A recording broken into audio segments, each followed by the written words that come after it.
আসসালামু আলাইকুম, সবাই কেমন আছেন? আশা করি ভালো আছেন। আলহামদুলিল্লাহ আমিও ভালো আছি। আজকে চলে আসলাম নতুন একটা ভিডিও নিয়ে। আজকে মোবাইল টিপতে টিপতে আমার সামনে চলে আসলো একটা রেসিপি, আর দেখে কিন্তু আমার খুব খেতে ইচ্ছা করলো।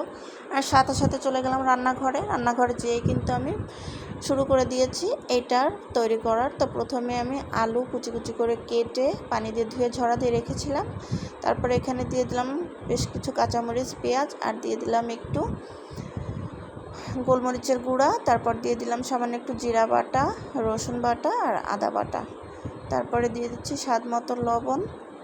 তারপরে এখানে দিয়ে দিব শুকনো মরিচের গুঁড়া একটু কালার আসার জন্য, আর তারপর দিয়ে দিচ্ছি হলুদের গুঁড়া। এখন আমি সব কিছু একসাথে করে একটু হাতে মেখে নিব। আর এই মাখাটা একটু সময় নিয়ে মাখতে হবে, ভালোভাবে কচলে কচলে মেখে নিতে হবে, যাতে করে মাখার জোরে এটা মনে হবে অর্ধেক সেদ্ধ হয়ে গেছে, এরকম একটা অবস্থা। তো মাখতে মাখতে কিন্তু আলুটা একদম সফট হয়ে যাবে, আস্তে আস্তে করে পানি বের হতে শুরু করবে। তো এই পর্যায়ে আমি এরকম করে মেখে প্রায় 10 মিনিটের জন্য রেস্ট রেখে দিব। তারপরে চলে যাব চুলায়।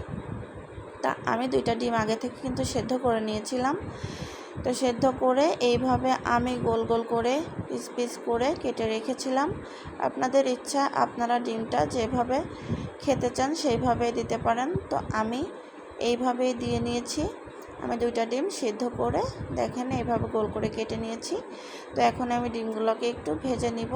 তো চলে যাচ্ছে চুলায়। এখন আমি চুলায় একটা প্যান বসিয়ে দিলাম, দিয়ে দিয়েছি তেল, তারপরে দিয়েছি সামান্য একটু লবণ, সামান্য একটু হলুদ দিয়ে এখন আমি এই তেলের ভেতরে ডিমটা একটু উল্টে পাল্টে ভেজে নিব।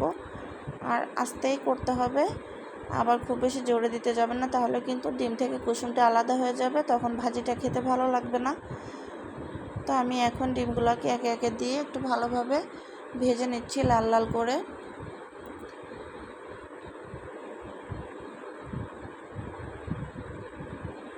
তো ডিমটা কিন্তু আমার ভাজা হয়ে গেছে। এখন আমি সে আলুটা এখানে দিয়ে দিব।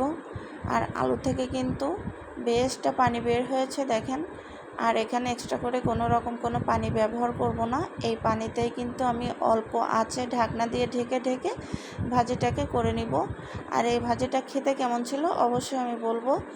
আসলে আমি যে কোনো জিনিস ভিডিও আপলোড করার আগে আমি নিজে খেয়ে টেস্ট করে দেখি কেমন। যদি দেখি যে হ্যাঁ ভালো, তখনই কিন্তু আমি আপনাদের সাথে শেয়ার করি। তো এই তো আমি ঢাকনা দিয়ে ঢেকে ঢেকে একটু মাঝে মধ্যে নেড়ে দিচ্ছি, নেড়ে চেড়ে দিয়ে আমি আলুটাকে ভালোভাবে ভেজে নিব। আর এই পর্যায়ে চুলার জাল কিন্তু কোনোভাবেও হাই হিটে রাখা যাবে না।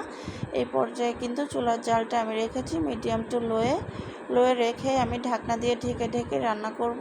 তো দেখেন আলহামদুলিল্লাহ আমার ভাজিটা কিন্তু প্রায় হয়ে এসেছে। এখন আমি ভাজিটাকে নামিয়ে নিব। তো এই ভাজিটা কেমন হয়েছিল এখন বলি। আসলে ওই আপুর রেসিপিটা দেখে আমার খুব ইচ্ছা করছিল খেতে, তো আমিও চটজলদি বানিয়ে নিলাম। আর গরম গরম ভাতের সাথে লেবু দিয়ে খেয়েছি, এতটাই মজা ছিল। এত মজা না হয় একটু কম মজা হলেও পারতো। যাই হোক, খুবই টেস্ট ছিল। তো একবার হলেও ট্রাই করে দেখবেন। সবাই ভালো থাকবেন, সুস্থ থাকবেন, আর একবার হলেও এই রেসিপিটা ট্রাই করবেন।